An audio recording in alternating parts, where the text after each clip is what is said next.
The Kepler Collective was dying, and everyone in the galaxy knew it.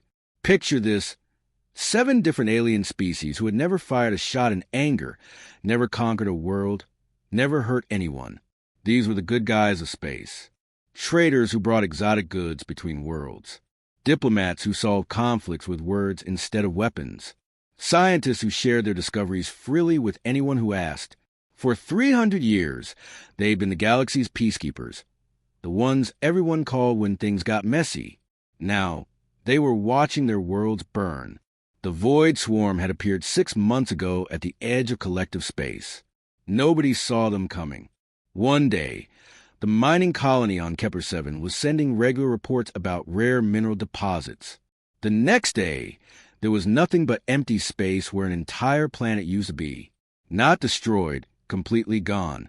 Every rock, every grain of dust, every molecule of atmosphere had vanished.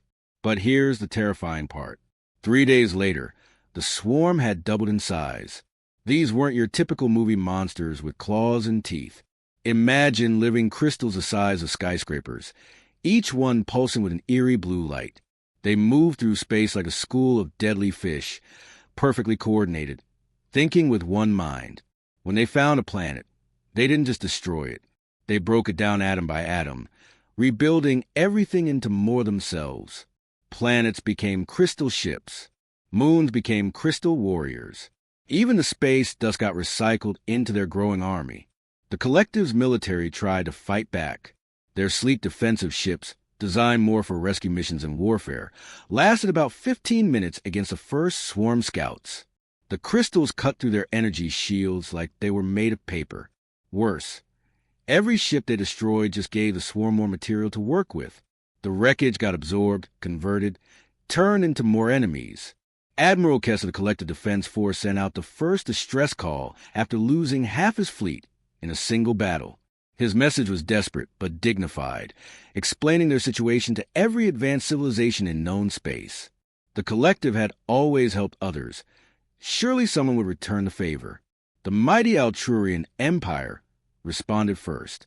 These guys had conquered half a spiral arm and had warships the size of small cities. Their message was brief and cold. The Void Swarm represents an unacceptable risk to Imperial forces. We regret that we cannot provide assistance at this time. Translation: too dangerous. Not our problem.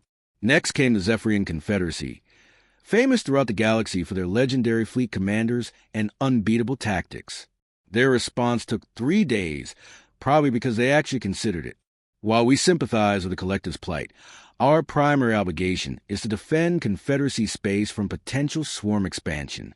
We cannot spare forces for external operations. Again, thanks but no thanks. The Silicon Courts, with their robot armies and planet-cracking weapons, didn't even bother with diplomacy. Insufficient data on swarm capabilities. Risk assessment indicates negative outcome probability. Even the machines were scared. One by one, every superpower in the galaxy sent their regrets. The crystalline hegemony claimed they were dealing with internal conflicts. The Trade Federation said military intervention violated their neutrality policies. The Ancient Ones, who've been around since before most species discovered fire, simply ignored the messages entirely. For 2 weeks, the rejections kept pouring in. Too risky, too far away, not enough benefit. Some civilizations at least pretended to be sorry about it. Others were brutally honest. The Collective wasn't worth the risk of facing the swarm. Better to let them die and hope the crystals would be satisfied with just 7 species instead of spreading further. Admiral Kess watched another world die while waiting for responses.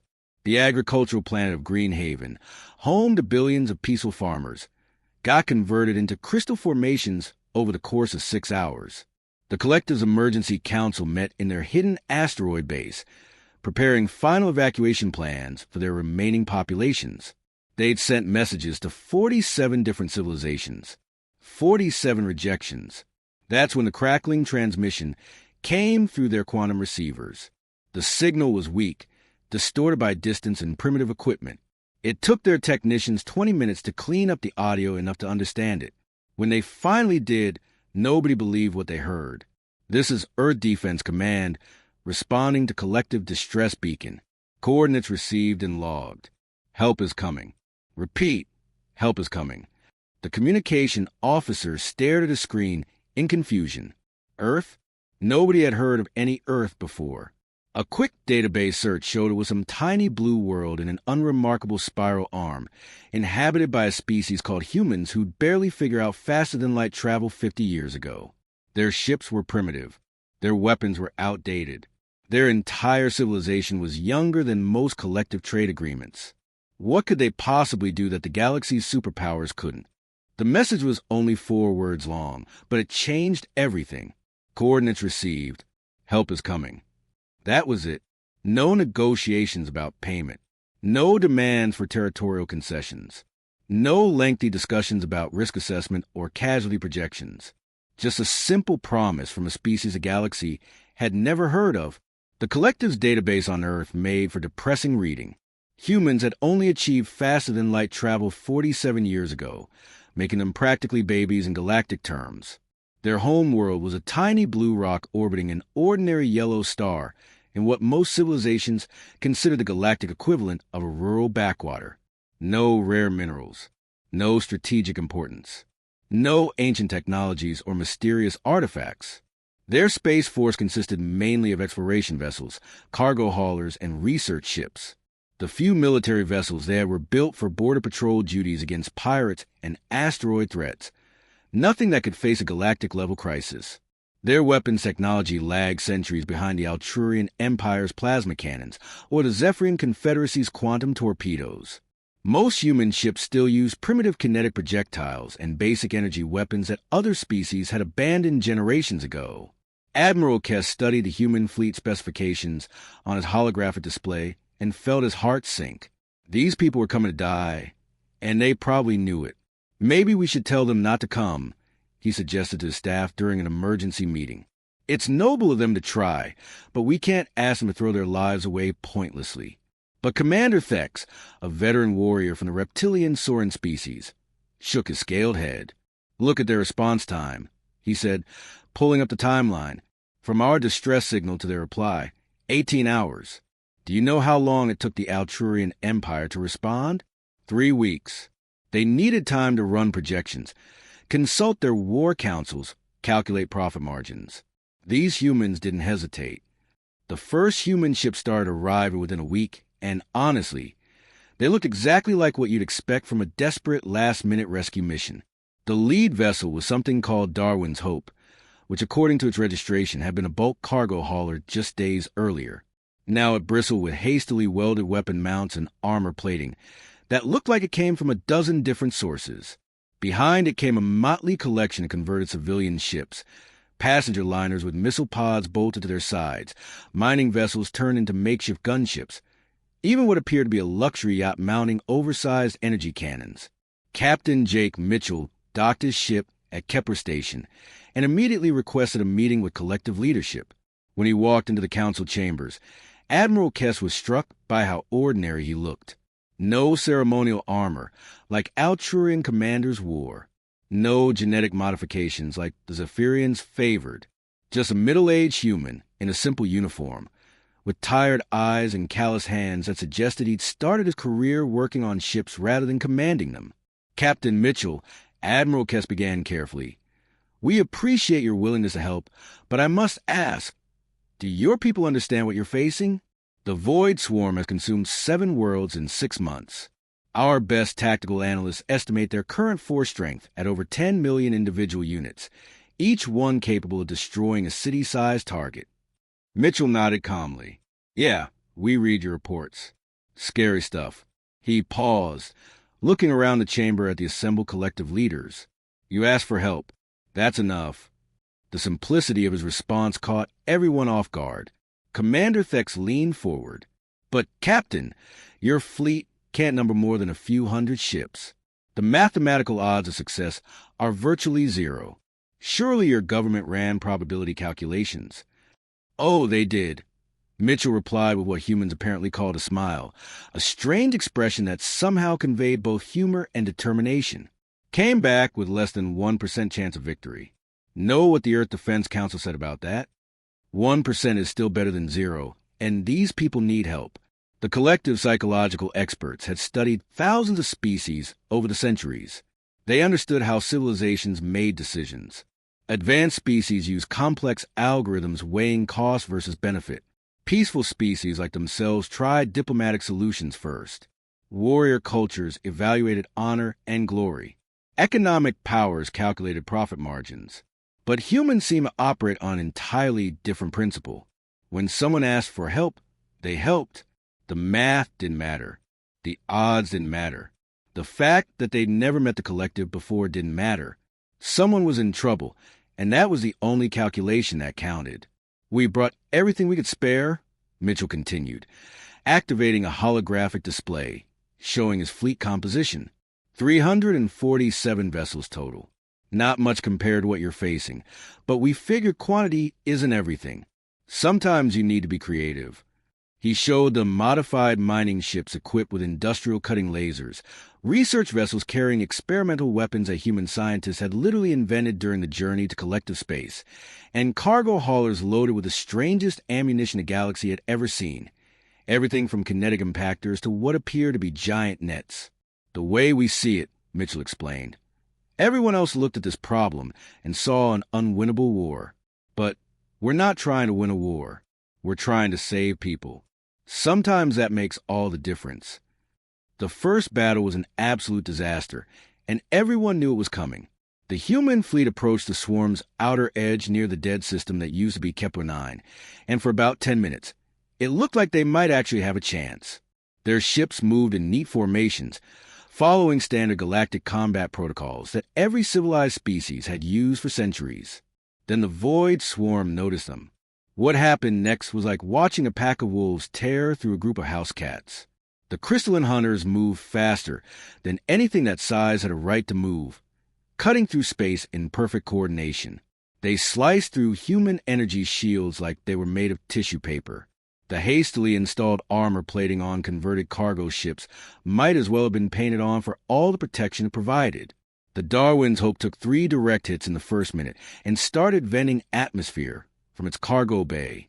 A converted passenger liner called New Horizon got caught between 2 crystal entities and was literally torn in half, its hull splitting along the welding lines where civilian designers had never intended weapons to be mounted. Within 15 minutes, the human fleet had lost 40 ships and was falling back in complete disarray. Any reasonable species would have jumped to hyperspace and never looked back. The Alturian Empire's war doctrine specifically stated that any engagement with casualties exceeding 20% required immediate withdrawal. Even the warrior cultures of the Zephyrian Confederacy had rules about when to retreat and regroup. Basic military logic said you don't throw good ships after bad in an unwinnable fight. But humans apparently hadn't read the manual on reasonable behavior. Instead of retreating, Captain Jake Mitchell did something that made every collective officer watching the battle think he'd lost his mind. He ordered his surviving ships to hold position and start taking detailed scans of the enemy. Not tactical scans looking for weak points, scientific scans. His people were treating this like a research project instead of a life-or-death battle. Commander Beth Williams aboard the research vessel Discovery was literally pulling survivors from a burning escort ship while running analysis programs on swarm movement patterns. Her communications officer had taken shrapnel to the shoulder. Her engines were operating at 60%, and crystal hunters were closing in from 3 directions. Any sane person would have been focused on survival. Instead, Williams was on the radio coordinating data collection. Alpha Squadron, I need close-range scans of their formation changes, she broadcast while her ship limped away from pursuing crystal entity. Beta Team, track their response time when we split formations. Gamma Wing, see they react differently to damage versus intact targets. The collective's tactical observers couldn't believe what they were hearing. These humans were getting massacred, and they were taking notes about it. Admiral Kess had seen many strange things in his long career, but he'd never watched a species turn their own defeat into a learning experience. Then Williams made an observation that changed everything. They think like a hive, she radioed to the surviving human ships. Perfect coordination, instant communication, shared decision-making. But that means they're predictable. They can't think like individuals because they're not individuals. That's our advantage. What happened next violated every rule of civilized warfare that had been established over thousands of years. Captain Mitchell started giving orders that made seasoned military officers from peaceful species physically sick to their stomachs. Ships began deliberately breaking formation in the middle of combat, not because they were panicking, but because unpredictability was now their primary weapon. The converted mining ship Iron Mountain suddenly veered out of formation and rammed straight into a Crystal Hunter, using its industrial cutting beams at point-blank range. The impact destroyed both vessels, but it also confused the swarm's coordination for precious seconds. During that brief window, 3 other human ships managed to escape what should have been certain death. Even more shocking was when human ships started breaking off from combat entirely, not to retreat, but to rescue enemy survivors. When a collective defense vessel got disabled, instead of leaving it to be absorbed by the swarm, 2 human escort ships actually flew into the middle of the battle zone to pull the crew to safety. The tactical computers of every advanced civilization couldn't process this behavior. You don't risk multiple ships to save one disabled vessel. It went against every principle of resource management. But the humans weren't thinking about resource management. They were thinking about people. Engineer Rick Powell aboard the Endeavour made the breakthrough that started turning the tide. While his ship was under fire from 2 crystal entities, he actually managed to grab debris from a destroyed swarm unit using the ship's salvage equipment. Instead of running away with his prize, he started experimenting with it right there in the middle of combat. The crystal lattice stores energy in quantum matrices, he reported while dodging enemy fire. If we can reverse the polarity and feed it back through their own networks.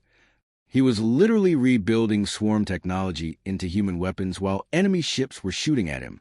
The hybrid weapons he created shouldn't have worked. They violated about 12 different laws of physics and looked like something a child might build from spare parts. But somehow, these jury-rigged energy disruptors started actually damaging crystal entities in ways that conventional weapons couldn't. The collective's observers watched in amazement as these supposedly primitive humans turned their desperate situation into an advantage. They weren't trying to fight like an advanced military force. They were fighting like humans, chaotic, unpredictable, and absolutely refusing to give up on anyone who needed help. For the first time since the Void Swarm had appeared, someone was making them think twice. The breakthrough came from the most unlikely place, a half-destroyed crystal fragment floating in space after one of the bloodiest battles yet. Engineer Rick Powell had been collecting swarm debris for weeks, trying to understand how these creatures worked. But this piece was different. It was still active, still pulsing with that eerie blue light, even though it had been separated from the main swarm for 3 days. Powell brought the fragment aboard his ship, the converted research vessel Endeavour, and started running every test he could think of. At first, it seemed like just another piece of alien technology, complex, beautiful, and completely beyond human understanding. But then he noticed something strange. The fragment was trying to communicate with something. Faint quantum signals were streaming out of it, reaching toward empty space like a lost child calling for its parents. It's still connected, Powell muttered to himself, watching the readings on his scanner. Even separated from the main body, it's still part of the network. He worked for 18 straight hours, mapping the signal patterns, tracing the quantum pathways that linked every single swarm entity across multiple star systems. What he found changed everything. The Void Swarm wasn't just coordinated. They were essentially one massive mind spread across thousands of individual bodies. Every crystal entity was like a finger on the same hand, controlled by the same brain. Their quantum communication network was incredibly sophisticated, allowing instant coordination across vast distances. When one unit learned something, they all learned it. When one unit identified a threat, they all responded to it immediately.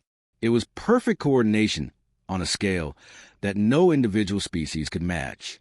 But Powell realized that perfection could be a vulnerability.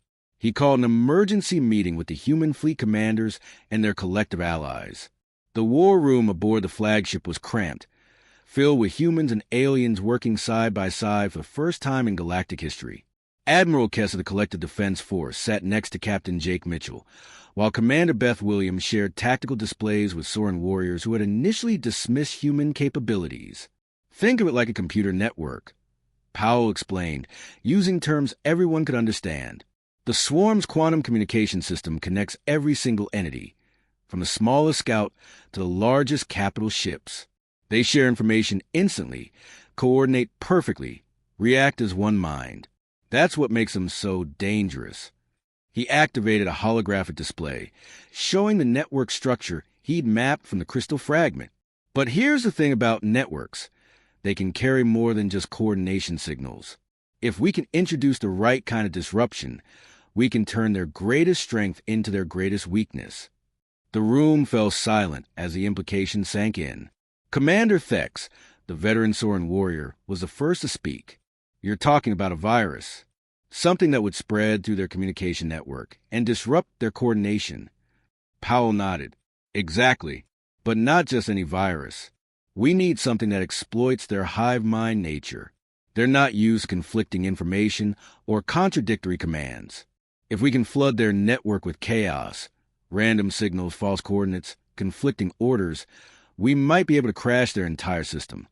Captain Mitchell leaned forward. What would that do to them? Best case scenario? Total system shut down. They'd lose all coordination, maybe even go dormant. Worst case? Temporary confusion that gives us a fighting chance. Powell's expression grew serious. But there's a catch. The virus needs to be introduced directly into their core network. That means getting close enough to their central command cluster to establish a direct connection. The tactical implications were obvious to everyone in the room. The swarm's core cluster was located deep in the heart of their main fleet, surrounded by thousands of crystal entities. Any ship tried to reach, it would have to fight through layer after layer of defenses. Even if they succeeded in getting close enough to upload the virus, they'd never make it out alive. Admiral Kess studied the tactical display, showing the swarm's formation. How close would we need to get for this to work? Powell ran some quick calculations. Direct physical contact with one of their command nodes. Maybe a few hundred meters at most. The quantum encryption is too strong for remote access. The silence in the room was deafening. Everyone understood what Powell was describing, a suicide mission in the truest sense. Whoever volunteered to carry the virus into the swarm's core would be flying straight into the mouth of the beast with no hope of return. But then something remarkable happened. Instead of the expected arguments about who should go or whether the mission was even feasible, Captain Mitchell simply asked, "How long do you need to prepare the virus?" Powell blinked in surprise. "You're not going to debate whether we should try this?" Mitchell looked around the room at the faces of humans and aliens who'd been fighting and dying together for weeks. "Rick, these people asked us for help. The math says this is our best shot at actually helping them. The only question is how we make it work." Over the next 72 hours, Powell worked with collective scientists to refine the virus program. They had to make it sophisticated enough to penetrate swarm defenses, but simple enough to deploy under combat conditions.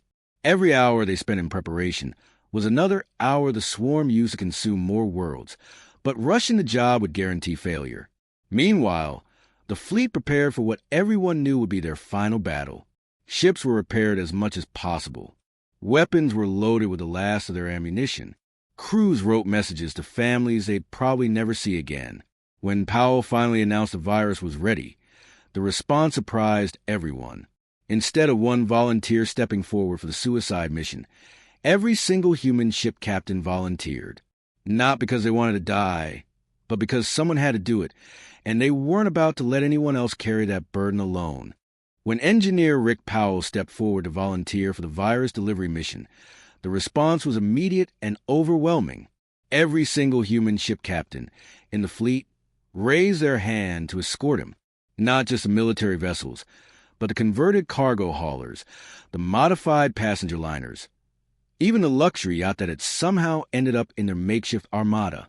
Captain Jake Mitchell looked around the briefing room and felt his chest tighten with pride and grief at the same time. "With respect, sir," said Commander Beth Williams, "this isn't a one-person job. If Rick's going into the heart of that nightmare, he's not going alone." Powell tried to argue that escort ships would just give the swarm more targets, but Mitchell cut him off. "Rick, you've been working with alien technology for months. jury-rigging weapons that shouldn't exist, and somehow keeping our ships fighting when they should have been scrap metal weeks ago. The least we can do is make sure you have backup. But what happened next shocked everyone in the room. Admiral Kess of the Collective Defense Force stood up slowly. His alien features set an expression of grim determination that his species hadn't worn in 3 centuries. The Collective Fleet will join this mission, he announced. All remaining vessels. The silence was deafening. The Collective species were traders and diplomats. They had built their entire civilization around peaceful cooperation and conflict resolution. Their ships were designed for exploration and rescue, not suicide runs into enemy formations. For 300 years, they'd solved problems with words and negotiation, not weapons and warfare. Commander Thex, the veteran Soren warrior, was the first to break the stunned silence. Admiral, with all due respect, your people aren't soldiers. This mission will require everyone who can fly a ship and fire a weapon.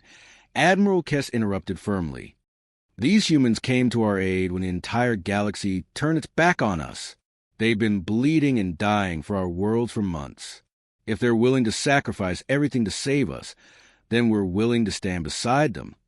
Captain Mitchell felt something twist in his stomach. Admiral, this is a suicide mission. We're not asking your people to throw their lives away. You're not asking, replied Admiral Kess with a sad smile. We're volunteering.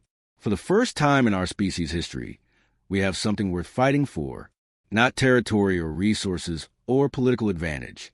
We're fighting for the principle that when someone asks for help, decent people answer that call. The combined fleet that approached the swarm's core cluster 3 days later was unlike anything the galaxy had ever seen. Human ships flying in perfect formation alongside collective vessels, sharing tactical data and coordinating attacks in real time. Species that had never fired shot in anger were now planning combat maneuvers with humans who'd been improvising warfare for months. The battle itself was chaos. The swarm's defenses were everything they'd expected and worse. Crystal entities swarmed around them like angry hornets, tearing through ships that had been hastily converted from civilian purposes. The New Horizon took a direct hit and broke apart, but not before launching all its escape pods toward nearby human vessels. The collective science ship Harmony used its research sensors to guide human weapons onto targets they couldn't see through the interference. Powell's modified cargo hauler, the Endeavor, somehow made it to the outer defenses. He flew straight into the heart of the swarm formation, dodging crystal hunters while his escort ships bought him precious seconds with their lives. When he finally reached the central command node, a massive crystal in structure size of a small moon, he didn't hesitate. He flew directly into its quantum communication array and uploaded the virus. The effect was immediate and devastating. The virus spread to the swarm's network like wildfire, carrying chaos and conflicting commands to every connected entity. Crystal ships that had moved in perfect coordination for months suddenly lost all sense of direction. Some froze in place. Others began attacking each other. Within hours, the entire swarm network across dozens of star systems simply shut down. Powell didn't make it out. His ship was absorbed by the command node seconds after completing the upload. But his sacrifice, and the sacrifice of hundreds of human and collective crew members, had broken the most dangerous threat the galaxy had ever faced. The celebration that followed was unprecedented. Every major civilization sent congratulations and offers of alliance. The Alturian Empire offered territory. The Zephyrian Confederacy promised advanced military technology. The Silicon Courts wanted to share their most closely guarded scientific secrets. The humans turned them all down. Captain Mitchell's final transmission from Kepler Station was broadcast across the galaxy. We didn't come here for rewards or recognition. We came because you asked for help, and that was enough. Just remember one thing. Next time someone sends out a distress call, don't leave them hanging. There are people in this galaxy worth saving, and sometimes the only difference between hope and despair is knowing someone cares enough to try. The human fleet was already departing when the transmission ended. Their ships, battered and patched from months of fighting, were heading toward the edge of collective space. The communications officer on Kepler Station had received another distress signal, this one from the far side of the galaxy. A species called the Tauri was under attack by something called the Blight Swarm. The message had been broadcast to every major civilization, just like the collective's plea months earlier. And just like before, only one species had responded. The humans were already on their way.